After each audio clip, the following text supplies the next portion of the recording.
Hey, what's up? Like, totally time for 90210.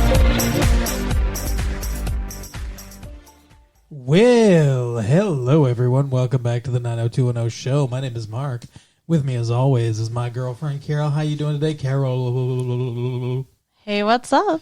Much. It's been a good week here. It is February 7th, 1998. It is Valentine's Day is next week. Valentine's Day is next week. That's exciting stuff. Yeah, Valentine's Day. Love is in the air. Love's always in the air here. Come on. Yeah, love's always in the air when you're with me. Exactly. That's right. Maybe I'll do something special this year for Valentine's Day. I doubt it. If history is any indication. Wow. That is just cruel. Well, I'm sorry. Just trying to tear my heart out. You don't think I don't do anything for you on Valentine's Day? Not usually, no. What the fuck? What? What the hell? That's so mean. What did we do? Yes, it is. It is mean not to do anything for your girlfriend for Valentine's Day. So all my efforts over the years, I have just gone wanting, huh? I am highly offended. Okay. You don't think I've done... What the fuck? Did you plan this, like, before the show started? You're like a fucking Rashomon. You're like an impenetrable fortress. I can't do anything to crack through. Sorry, it's just the truth. What the fuck? What did you do for me last year? I took you out to dinner. I got you a card. Did I not get you a Valentine's Day card? I don't think so. I really don't. There might have been chocolate. What did you do for me?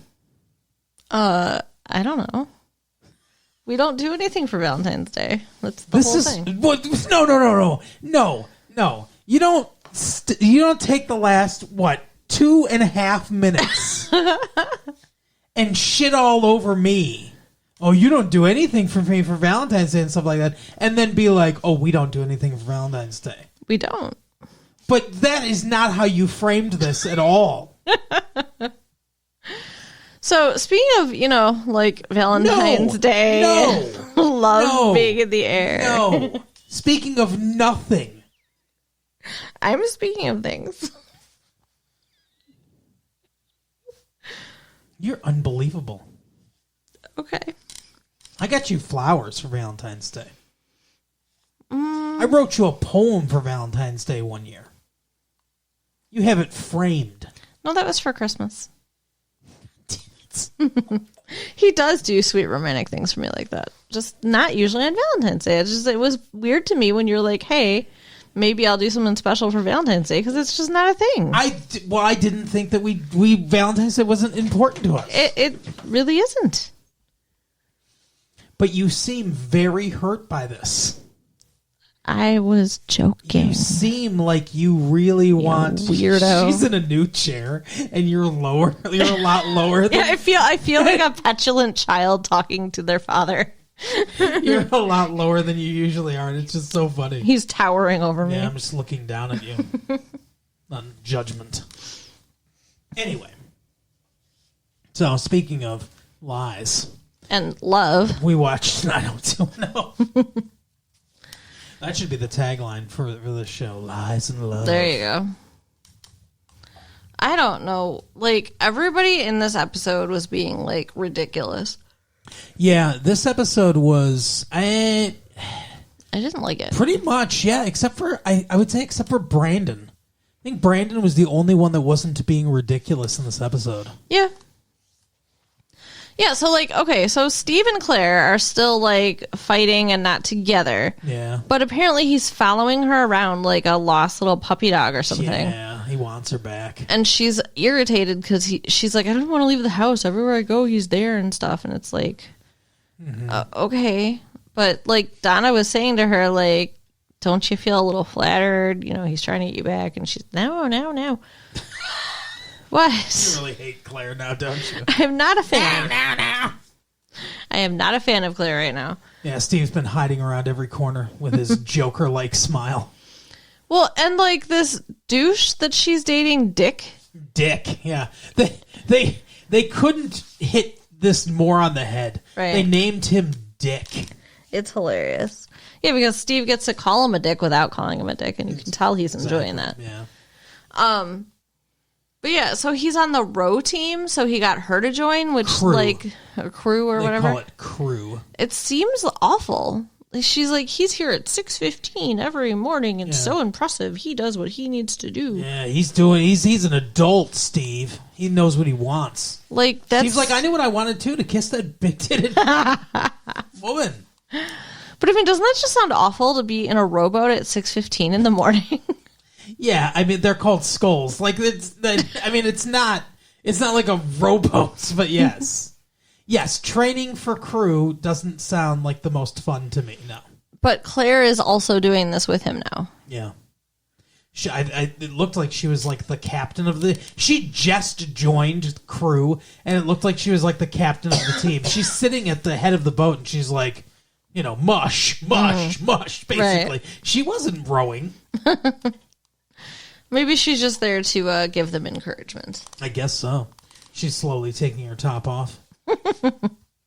Keep going, boys. But then, you know, Steve and Dick get into this argument. So then Steve's like... They get into a hymn measuring contest. Right. So Steve's like, I want to race you. Yeah, suddenly they're stealing the plot from the movie Summer Rental. You ever see that one? No. It's John Candy. I'm pretty sure I have this correct. Okay. It's John Candy. It's a John Candy movie for sure. But it's John Candy and like his family. They go to they get a summer rental place or whatever. And the plot of the movie is there's these like rich assholes that are around there too, and he challenges them to a regatta race. It's like a sailing race. Okay. Right? And yeah, and then they've got to learn how to fix the boat and stuff like that.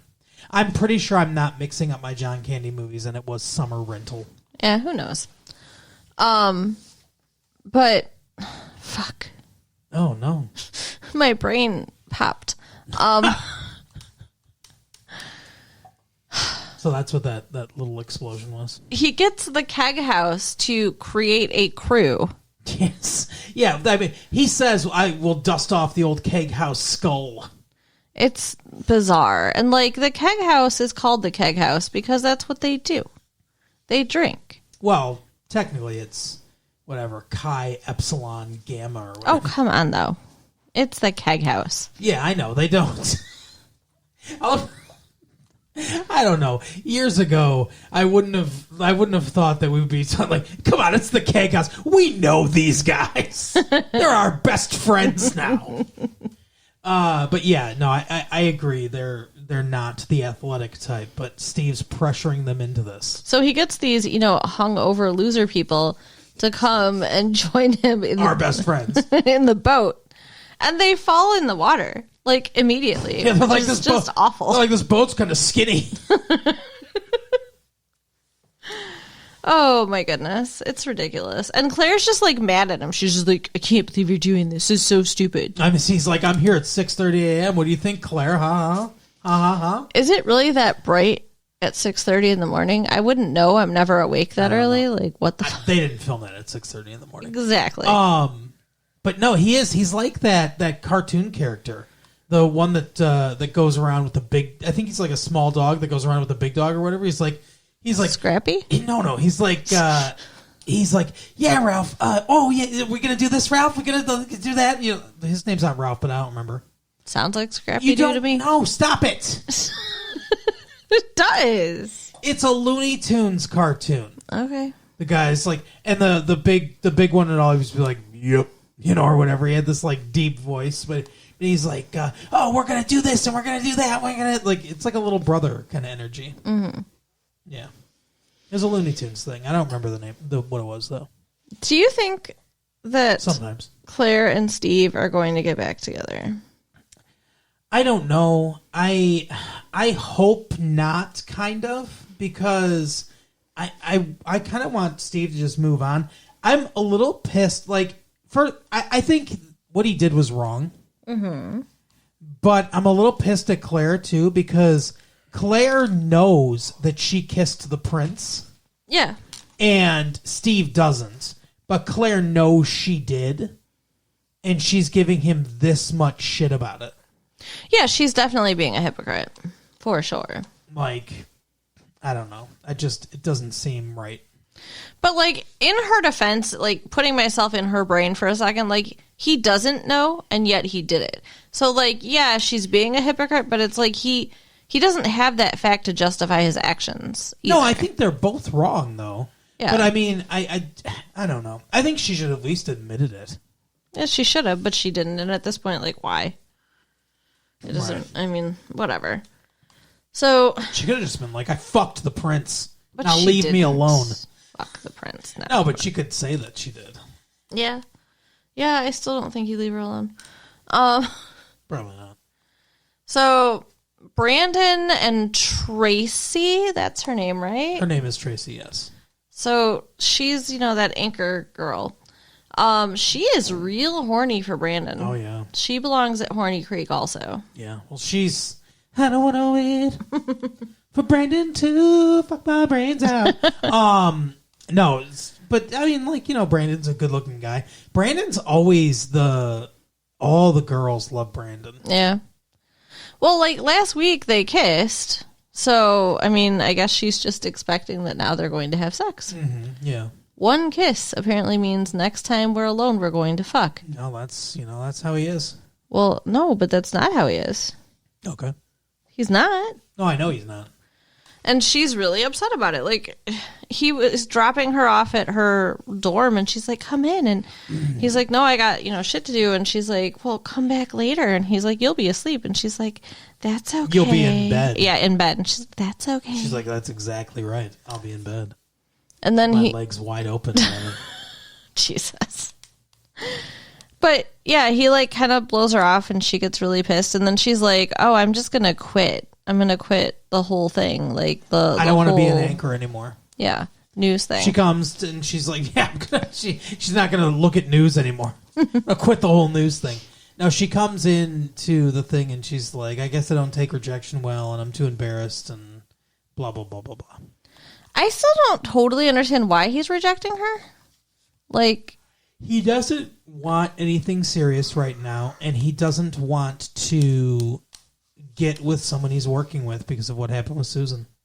Yeah, and he told her it's not that he's not attracted to her, but he doesn't want anything serious, and it would mean something if they were together. Yeah. Which means he likes her. Right. So she should take it as a compliment, I guess, in a weird way, but she is not. No, she's pissed. So she wants to get some. And for some reason, they decide to put him on air with her because I guess they have chemistry or whatever. Yeah. And he shows up. That's how Mark puts it. Well, I guess you guys have chemistry or whatever. But he shows up to go on air, and he's wearing a suit and a suit jacket and a tie and shorts. Well, yeah, underwear. Underwear? Boxer shorts. Boxer shorts, okay. Whatever. I think it's ridiculous. And everybody's all like, oh, so funny, so funny. Brandon, we can see your balls. We love it. Like, who cares? I don't know.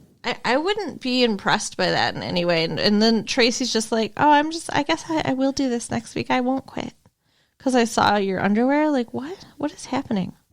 Wow. Sounds like you were under the influence of NyQuil when we were watching this episode.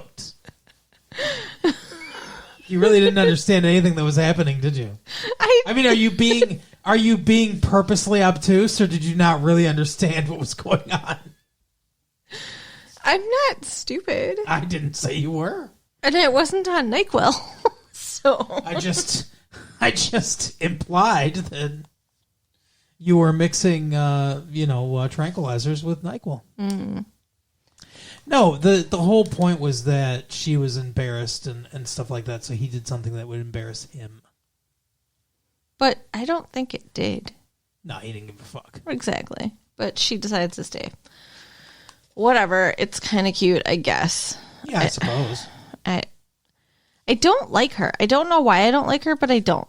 I just don't want them together. I think she's fine. But I don't know. Like, she's just whatever. Yeah. She's so much like Susan, I almost wonder why they got rid of Susan. Maybe that actress had other things she wanted to do. Maybe. And the dynamic's a little different this time because he's her boss. Right. As opposed to the other way around. Is he, though? Yeah, he's part of the first... He and Mark run that station. I thought Mark ran the station. No, he's a producer. They're both producers. So it's just Mark handles the sports, weather side of stuff. He handles the more news side of stuff. It's so weird to me that he just left the paper. Well, this evolved from the paper, I guess. I don't know exactly what the fuck's going on. But this whole episode begins, by the way. This is how Mark was like, I guess you got banter or whatever. He's giving this impassioned speech about politics, about being liberal and conservative and stuff like that. And it's all being shot with a handheld camera. Like that was weird. They're fucking guerrilla style or something. I was like, you guys can afford tripods. I don't know what's going on here. Like what they were trying to do. And all the color grading almost looked different too.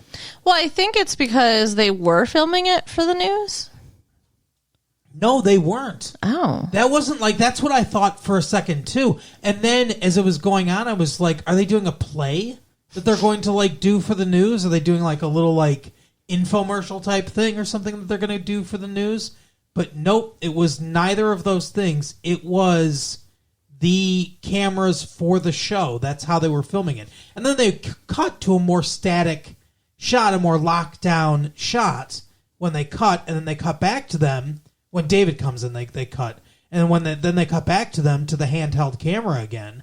And like I said, I don't know if they're using different tape or what, but the color grading when they cut to the static shot was so much warmer. Yeah. And then it was like so much colder on the cause like deeper blacks and just colder like colors when they switched to the handheld. So the cinematography was just way off on both of them. It was weird. Yeah, it was. It was disorienting. Yeah. So that was basically their storyline, though. It was just like, she wants to fuck him. He doesn't want to fuck her. She was going to quit, and then she changed her mind. So, like, nothing actually happened. We're basically right where we left off before. Except that now Brandon's going to be on the air with her every week. That's true. We knew this was going to happen, that eventually he was going to get pulled on the air. Yeah. So, what else do we got going on here? Donna and the fireman. Donna and the fireman. So, I don't understand. Maybe I was on NyQuil because I don't understand this at all. Okay, like, cool. She's going on the date with the fireman. He's taking her hiking. Which seems very insensitive to me because it's like, hey, you almost got killed at a hiking trail. Let's go hiking for our date. And while they're hiking, he set a fire too. Yeah, he did. He sets up a fire and they're snuggling by the fire. It's like, let me push you in this and then rescue you again. Right. Can I fuck you now? But he just mentions to her that he's leaving tomorrow. Yeah. To go work on an oil rig. In Louisiana. Like, what the hell?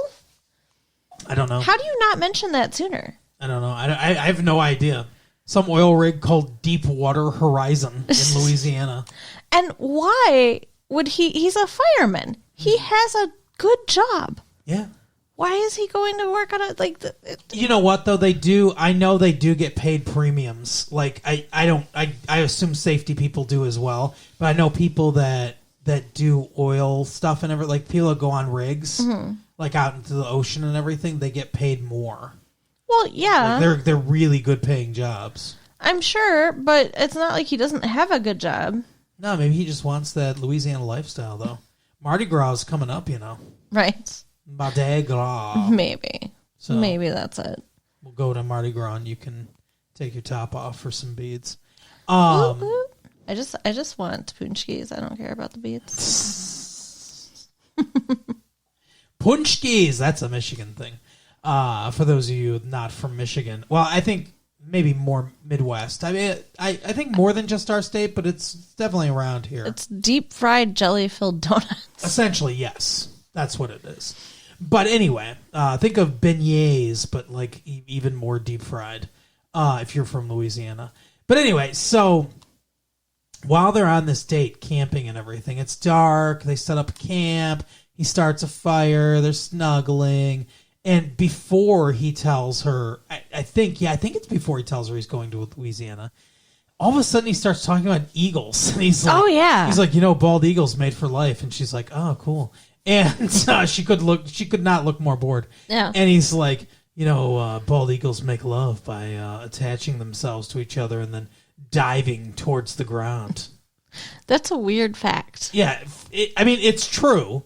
But that is a weird fact, but it's also a weird thing to just say to someone you're snuggling with on a date. And he's like, do you want me to tell you how coyotes fuck? Right? Snakes intertwine themselves. Like, he was just going on about how different animals have sex. It was very heavy-handed. But, okay, so that's happening. He has no idea she's a virgin. Right. And then he's talking about he's leaving and let's just make the best of this time. Oh, yeah. He was heavily implying let's have sex. And she just gave him, a side-eye, flirty kind of look. And I was like, okay, this is And then they cut to black. Yeah. But there's no way. Eventually, Donna will lose her virginity. And there's no way it's just going to be off-screen. It's like she's not going to be like, next episode, guess what, guys? Well, I popped my cherry. Yeah, and it's not going to be with the fireman who's leaving. No, it's going to be with somebody more permanent to the cast. It's going to be David or whatever. I hope it's David. I hope so too. Speaking of David. Yeah. He's got to go to Palm Springs for the reading of his grandfather's will. Yeah, for some reason they got to schlep all the way to Palm Springs. Isn't that in Florida? No. There is a Palm Springs in Florida, yes.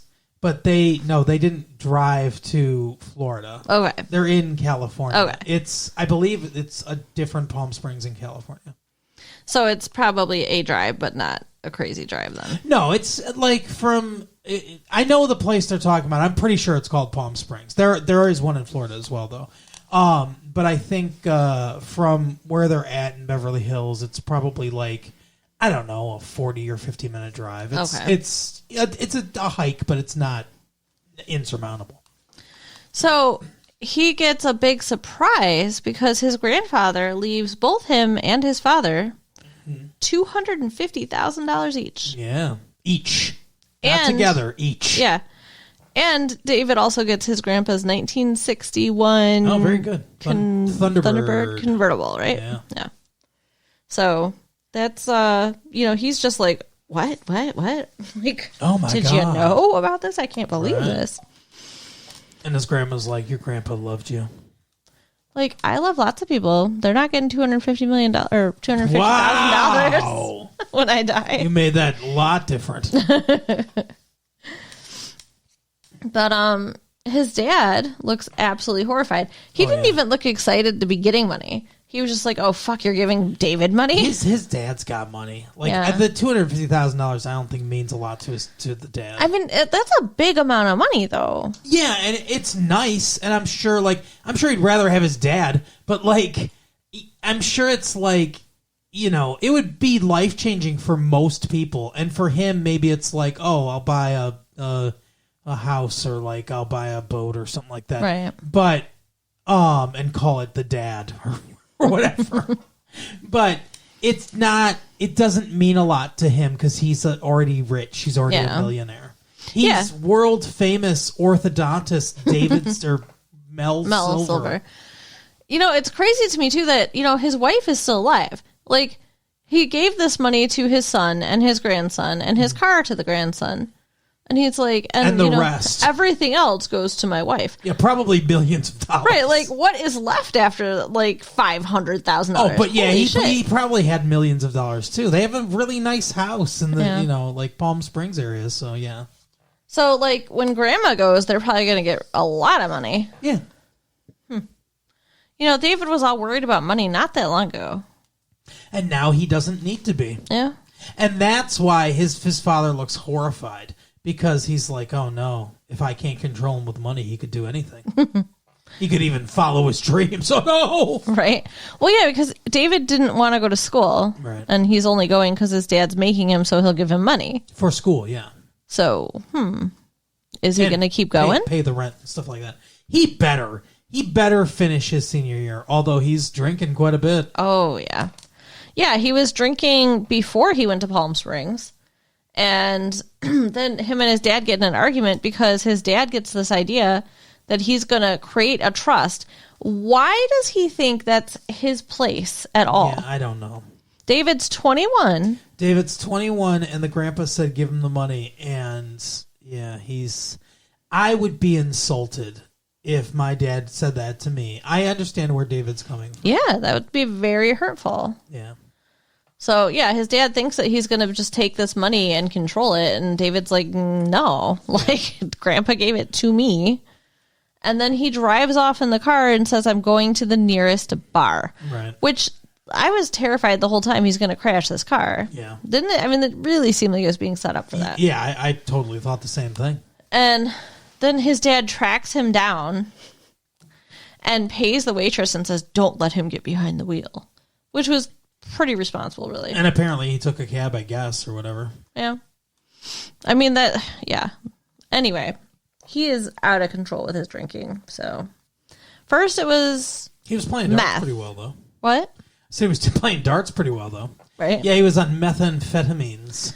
And now it's alcohol. But, like, Good for him. you can't just quit meth and be like, but I'll be fine with alcohol. Like, if you're addicted to one drug, you're going to be addicted to the other drugs, too. Yeah, it's not like he's like, that was an upper and this is a downer, so they're different. Right. So, unfortunately, it seems like David needs help again. Yeah, the writers of this show, though, appear that they don't realize that alcohol is a drug, though. Yeah, that's true. They don't seem to have a great grasp on many subjects. No. I feel like they all lead very charmed lives. Probably, yes. That's my guess. Good for you guys, though. Happy for you. Yeah. But yeah, that was David's storyline, and then No, but then his dad. I'm sorry. Then his Back it dad up. backs off. Now, what I think is funny is David comes home and he's with his grandma and he's all hungover and shit. He's like, "Where's Dad?" She's like, "Oh, he had a meeting." He's like, "With the lawyer?" And she's like, yeah." So then his dad shows up after this meeting. He's just like, "Yeah, I'm not going to do it." So he tries to act like he made some kind of realization, like, "Oh, it's not my place." The lawyer explained to him that he had no way to do this. Right. That's The what lawyer's happened. like, "Yeah, we're not going to take this to court because he's 21, and the will said specifically the money goes to him. Like, he's not a minor. There's no legal case to be had here." That's exactly what happened. And it's just like, I'll be the trustee. Like, you're just going to appoint yourself over his money, and he's an adult man. Yeah, you can't do that. No. So he's like, you're right. He comes back. That was all explained to him, and then he comes back and he's like, well, "I've decided I trust you, David. This is my decision. This is how your grandfather loved you unconditionally. Right. So the money is unconditional. Yeah, it's all yours. Blow it on whores and drugs, Alcohol. But David lets his dad drive the car. Yeah, And they make the up. one that's grandpa never let him drive. Yeah. So that's how their story ends. They do make up. This money is going to be something, I'm sure. Oh, yeah. He's going to blow it. And then his dad's going to be like, "I told you." And he's going to point and laugh. Right? No, I'm sure he's gonna party. That's what he does. I hope so. He's young. I hope he has fun. Oh, jeez. I don't. Anyway, so that's his story. And then we get to Valerie. Oh, Jesus, Valerie. Valerie and the Budinskis. Yeah. This is so fucked up. Okay. So Valerie is on the phone with Kenny. Yeah, Kenny. We finally figured out his name. Right. Kenny. And she's like, "The check didn't clear. What's going on?" And he's like, "Did you do it yet?" Right. So I'm really curious. She's like, "Not yet." She's like, "I'm going to do it tomorrow." So He says, I want to see the vacuum. Isn't there going to be, don't you think he's going to ask for some kind of proof? I don't know. What's he going to ask? What's he going to, like... A doctor's show me note? the clump. I don't know. Oh my God. A doctor's... What is wrong with you? Seriously. Swear to God. Like, what is wrong with you right now? You don't say that. Clump. Jesus Christ. That is not okay. Sorry to anybody that has had an abortion out there. I don't want to trigger any bad memories or anything. Jesus Christ. But, like, a doctor's notes? Like, yeah, it's going to say, please give Valerie the money. Signed, Epstein's mom. I don't know, but, I mean, like, I feel like she's going to have to do something to prove it to him. I guess. How are you going to prove that? I mean, you would think she'd have some kind of documentation. He would want... Okay, she can forge something. I mean, if he wanted proof, he would have come with her instead of going out to lunch. Yeah, that's true. He offered to go with her, and she was like, "No, Yeah, I don't need you to." Which obviously because she's I'm not really going to get an abortion because I'm Right. not really pregnant. She says to him. But Steve walks in. This is all to scam you, Kenny. Steve walks in and overhears her side of the conversation. So he now knows that she is pregnant and having an abortion. He's got the perfect look on his face. She's like, "Oh my gosh, you heard that?" And then she's like, "Oh, I'm just going to play the damsel in distress and be so sad, and you can comfort me." And I don't She's like her. Oh, Steve, your fingers are so firm. And she slid your face. What is wrong with you? Damsel in distress. I don't understand. Anyway, so she says, don't tell anybody, especially Brandon. And he was like, okay, I won't tell anybody except your mortal enemy. Yeah, that's who he chooses to share this with, Kelly. Like, what in the fuck, Steve? That's the worst person to tell. It's the blonde leading the blonde. And she's like, nobody deserves to go through this alone, not even Valerie. I'm going to be the nicest person in the world now, even though it's completely against my character. Right. But, I mean, she's nice and not nice at the same time. Yeah, that's true. Because it's so not her place. I mean, she's like, I insist I'm going with you. Yeah, she's like, I want to be there for you, Valerie. You can tell me anything and blah, blah, blah. And it's like, what is, like, why? Why are you doing that? Doesn't make any sense. Yeah, I don't know. And Valerie's like, oh, okay, thanks. And then she's like, you know what? Kenny's actually going to go with me. Because she's trying to, make sure nobody goes with her. Because Right. she's not really doing it. Like, would she go have breakfast somewhere? Like, that's all. And she's like, I'll eat a bad omelet. that'll be approximate. Right. So she goes home and pretends like she's not well and lays in bed all day, and Steve's waiting on her. Yeah. And Kelly sees Kenny at lunch because she's meeting somebody for lunch. And so then she's all suspicious. Like, she said Kenny was going with her and he wasn't there. Like, come on. Why do you think she's going to tell you? Let's assume that she was lying. Or let's assume that she was telling the truth. Right. That she was pregnant and having an abortion. And it's a very plausible story that she either lied about Kenny going there because she didn't want to go with anybody. She wanted to be alone. Yeah. Or that Kenny stood her up and she was too embarrassed to say, which is the lie she comes up with. Yeah. But both of those things are believable. And you could easily jump to those conclusions before you jump to the, oh, she's lying. I bet she wasn't even pregnant. Yeah. It's like, I don't know. Like, why? Steve heard this information on accident. Mm-hmm. So it's not like she was even trying to get this information. She was trying to hide this information. Yeah. So, like, I don't know why they're just assuming she's lying. I know she's got a bad reputation, but yeah, so that's what Kelly does, is she jumps to the conclusion that something's wrong. Something's very wrong here. Right. And then now it's her job to find out. Which it's like, who's it hurting? Who cares? Yeah, It's none of your business. If she was pregnant or not pregnant, not your business. If she had an abortion or not your business. If she's telling people, if she's like, and that's the thing, she's not even telling people. Yeah. They found out on accident. But if she's like lying about it, who cares? Like, she's not trying to get anything from you. Yeah. No, she's trying to get something from Kenny. He was the only one she was trying to lie to. Like, let her alone. But she's asking all these questions, and then she gets into Steve's brain and makes him suspicious, and then he, like, is interrogating Valerie. Oh, yeah. Like, it made me mad. Like, if she really just went through an abortion. Yeah, to be peppered with these questions. Yeah. Hey, you know, like, what about prescriptions? You get any prescriptions? What are they called? Where are they? When did you go get them? Let me see them. Like, what the fuck? What's the expiration date? What's the milligrams? And then Steve's like, yeah, I agree, Kelly. I think she's lying. Like, Yeah. He's like, let me tell you something. She said she was too drugged up, and Kelly's like, yeah, I mean, that makes sense. And he's like, yeah, but then she drove home.